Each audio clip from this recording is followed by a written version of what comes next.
So students, very good morning and once again welcome back. In our previous videos, we have discussed our chapter measurement, in which we have discussed about various aspects of measurement and measuring instrument. In our last video, we have discussed vernier caliper for measuring the length accurately up to second decimal place value. Now here we have another instrument called screw gauge, which is considered to be more efficient than our vernier caliper. So we have already learned that the accuracy of any instrument depends upon its least count. So like a normal meter scale, we have checked that it can measure accurately length up to 0.1 centimeter. In vernier caliper it is 0.01 centimeter.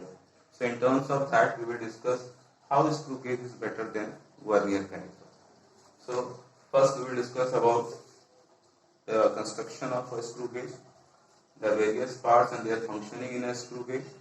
Then we will learn about the possibilities of error in a screw gauge, like we have discussed in vernier caliper, positive and negative zero error.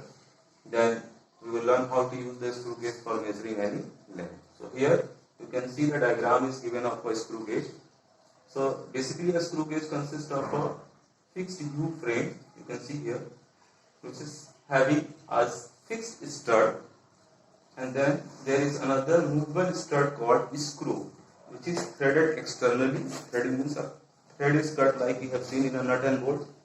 Similarly, here there is a nut in which the threading is cut internally, in which the screw can move back and forth, in and out. Then this nut is connected to a fixed cylinder called sleeve cylinder, on which a scale is calibrated called mini scale. Then it is further connected with a hollow cylinder called thimble cylinder, on which again a circular scale is tampered, which can have either 50 divisions or 100 divisions. This circular scale can be rotated clockwise or anti-clockwise with the help of a ratchet. So this is the normal construction of a screw gauge. When you will rotate the ratchet, this circular cylinder will rotate over this sleeve cylinder, and this screw can move in and out. Now, what is the use of ratchet here? Basically the ratchet is fixed with a spring system, so that when you put any object between the fixed stud and the movable screw, and once it gets tied, then the ratchet gets free and it prevents the object from getting over tightened. So basically the screw gauge is used to measure the diameter of very thinner objects like a needle or a wire. So suppose if you are measuring the diameter of a wire, copper wire, and you are rotating directly from the circular cylinder, then in case of over tightening, what will happen? It can deform the shape of the cylinder. The wire is cylindrical in shape, and then there will be possibility of error. The diameter measured will be less than the actual diameter. So that is why ratchet is provided here. Now once again, come back. Then like in vernier caliper, we have discussed the various terms. Here also the same terms are defined for the screw gauge. The first one is pitch. So unlike vernier caliper, here the pitch is defined as the distance between the two threads cut on the screw. The distance between the two threads cut on the screw. That is called the pitch. Otherwise, another definition is what? If you make this circular cylinder one complete rotation, then the length moved by the tip of the screw is said to be the pitch of this screw gauge. So either you measure the length between the two threads, or you make one complete rotation and you see how much distance is moved by the tip of the screw. That is the pitch of this given screw gauge. It can vary depending upon the different type of constructions of the screw gauge. Then we have least count.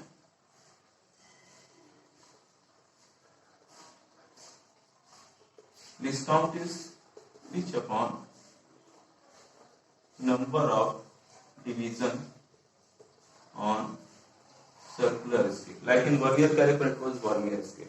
So as I have already told you, a screw gauge can have 50 or 100 divisions tampered on this circular scale. So suppose if on making one complete rotation, the tip of the screw is moving by a distance of 1 millimeter, then the pitch is equal to 0.1 centimeter upon number of division is standard screw gauge which are available to us in our lab is having 100 divisions. So we'll go for that. So it is equal to 0.001 centimeter. So if you remember the least count of the vernier caliper, it was 0.01 centimeter, and for normal scale it was 0.1 centimeter. So you can see here the least count of the screw gauge is showing that it is much better and accurate and efficient in measuring the length as compared to the normal meter scale and vernier scale. So once again, a screw gauge consists of a fixed U-frame having a fixed stud and a movable stud called screw, which is having a thread cutting externally and a nut having the thread cutting internally, in which the screw can move in and out. It is connected to a fixed cylinder called slip cylinder, on which main scale is calibrated in millimeters. Then it is further connected with a hollow cylinder which is tampered with 50 or 100 divisions, which can rotate with the help of a ratchet. Ratchet is basically used to prevent the over tightening of any object whose diameter or length is going to be measured. Now, as we have already discussed, how we can use this instrument. So before using any instrument, we have to find out is there any possibility of error or not, which is like instrumental error.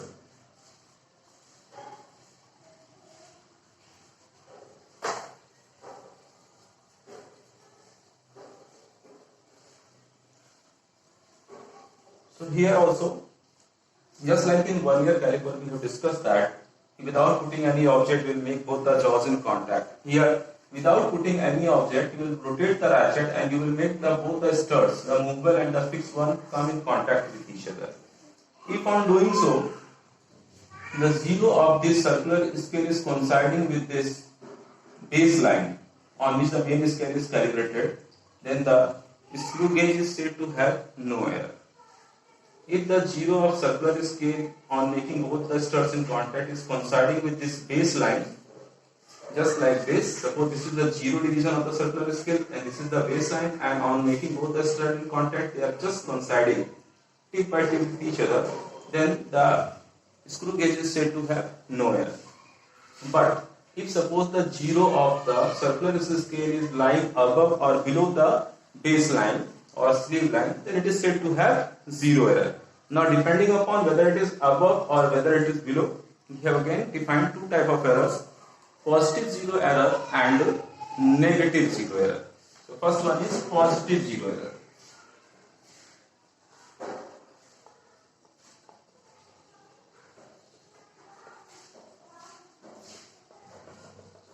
So when we will say that the instrument is having positive zero error, without putting any object, we will make both the stud come in contact with each other, and if the zero of the circular scale is lying below, if the zero of the circular scale is lying below the baseline, then the instrument is said to have positive zero error. So suppose the condition is like this.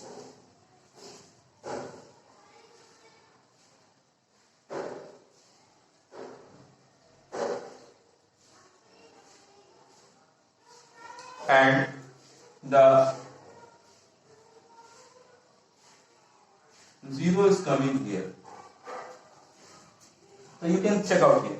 The zero, this is the baseline of this main scale, and suppose if this is the divisions of circular scale, and the zero of the circular scale is lying below the baseline, then the instrument is said to have positive zero error. Now suppose second division is coinciding, 1, 2, then the value of positive zero error will be minus of coinciding division of circular scale multiplied by least count. So here also the correction of positive zero error is subtraction, negative. Whatever the value comes, that we will subtract it from the final measurement. And suppose here we have considered second division is coinciding, then minus of 2 multiplied by 0.001, so it is minus 0.002 centimeter.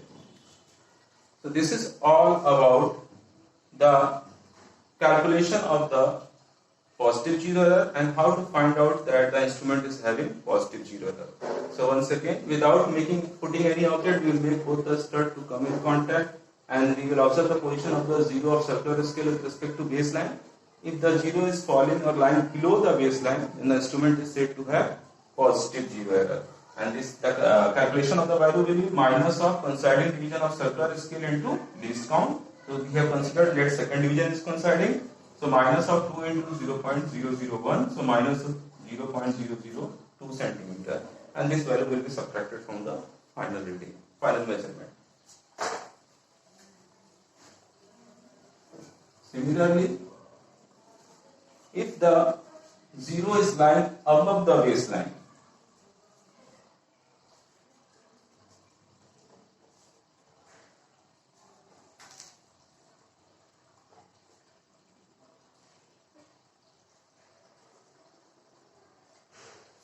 suppose if the zero is lying above the baseline, then the screw gauge is said to have negative zero error.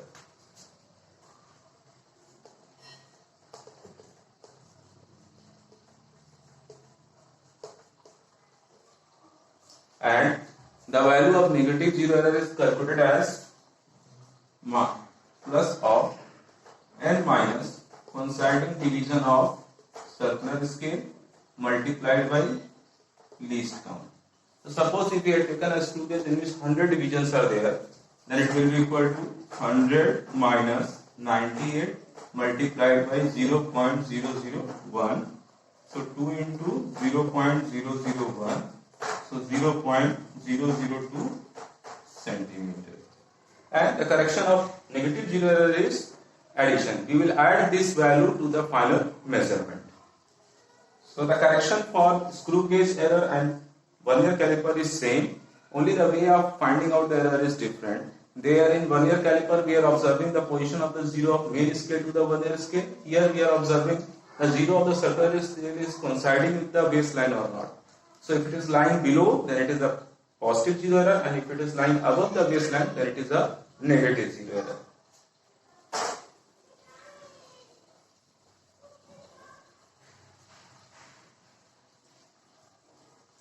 So from examination point of view, from this topic, we used to have questions like that.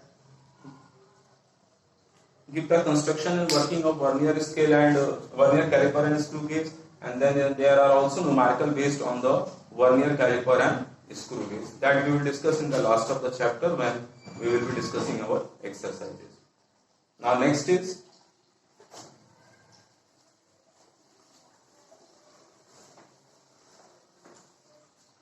mass and volume.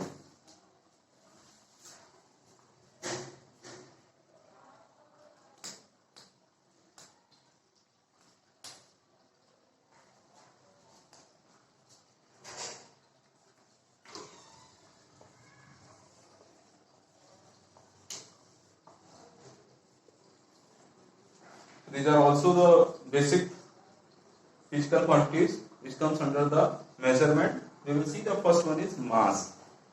So mass is basically defined as the quantity of matter contained in a body, and the SI unit of measuring mass is kilogram. That already we have learned how to define 1 kilogram or how 1 kilogram was defined. Here we will be only discussing the instrument which is used for measuring the various quantities. So mass is basically measured by two instruments, either a beam balance or a physical balance. Now, the principle on which the beam balance or physical balance work is the principle of movement. So what is the principle of movement? If equal weights are suspended on the two sides of a pan, then the sum of the torque developed by them is equal to 0. Like if you take a simple beam balance, so it contains two pans which is suspended by the help of a equal length of threads from two sides, and then from the middle we used to suspend them vertically. And we observe, if the needle comes in the middle, it means both the pans are at the same level. Then we used to say that they are balanced. So if you were to measure the mass of any object, you will keep on one side of a pan a known weight of say 1 kilogram. On the other side, you will keep the unknown quantities and then you will raise them vertically, and when you will see that both the pans are at the same level, it means the needle is in the middle position, then we can say that the measured mass of this unknown quantity is equal to 1 kilogram.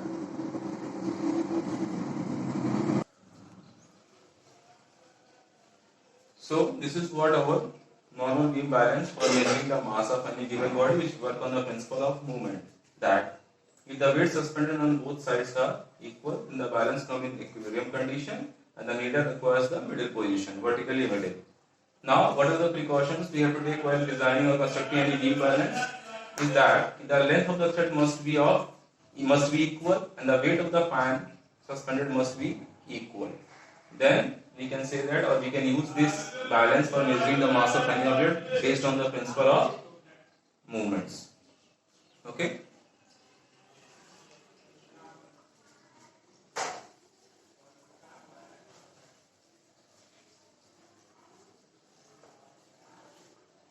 Now our next one is volume. So volume is defined as the space occupied by any object. The standard object, if you take, let it is a cuboid, then this will be the length, breadth and height. So volume is equal to length into breadth into height. The SI unit of measuring volume is cubic meter, and it is defined as the volume of a cube whose side length is equal to 1 meter. The another relations between the multiple and submultiple unit is 1 cubic meter is equal to 1 meter into 1 meter into 1 meter. This can be further written as 100 centimeter into 100 centimeter into 100 centimeter. So it comes 10 lakh cubic centimeter. So once again, the space occupied by any object is called volume. Like if you take a cuboid and let its length is length, breadth and height is given, then volume is L into B into H. The SI unit is cubic meter, and it is defined as the volume of a cube whose side length is 1 meter. Then the relation between cubic meter and centimeter cube can be derived by using this simple mathematical concept that 1 meter cube can be written as 1 meter into 1 into 1, and then further 100 centimeter into 100 into 100 centimeter, it comes 10 lakh cubic centimeter.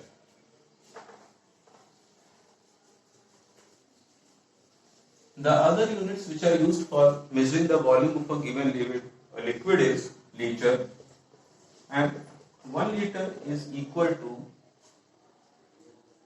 1000 cubic centimeter, and the mass of 1 liter of water is equivalent to 1 kilogram at 4 degrees Celsius. This is the standard relation between the volume and the mass for a water, that 1 liter of water mass is said to be 1 kilogram only when the temperature is maintained at 4 degrees Celsius.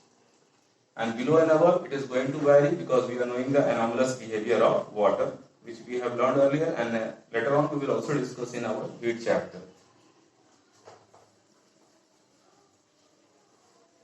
So this is the basic additional quantities which we have learned how to measure them. Now, like in mass, we have used the instrument called beam balance, or physical balance we can use for better accuracy. Physical balance is basically used in measuring the mass of the salts which are used for preparing the medicines, or in making the jewelries, measuring the mass of precious items like gold and diamond, where accuracy is required. Similarly, for volume, we can use different type of instruments. Like in our syllabus, we have measuring the volume of a liquid. For that, we can use the measuring cylinders you might have seen, which are calibrated with the various values on the side walls in milliliters, or we can have also measuring canes which can be used for measuring a particular volume of like 1 liter, or it can be of half liter or 250 ml, a quarter part of a liter. So these measuring cylinders or measuring cans can be used for measuring the volume of a liquid. For measuring the volume of a solids, we can use the appropriate mathematical formula if the body is having regular shape like a cube, cuboid, cone, cylinder or sphere. But if the body is having irregular shape whose dimensions cannot be defined, for that we have a method called change in level method or displacement method. Suppose if I give you a piece of irregular shape stone and I ask you what is the volume of this. Now from the shape you can see we can't predict what is the length or breadth or what is the height. So what you will do, you will take a cylinder, measuring cylinder,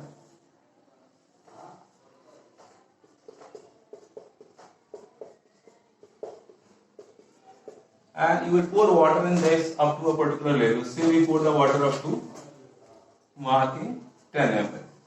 So this will be our initial level of the water and let it is V1. V1 is equal to 10 ml.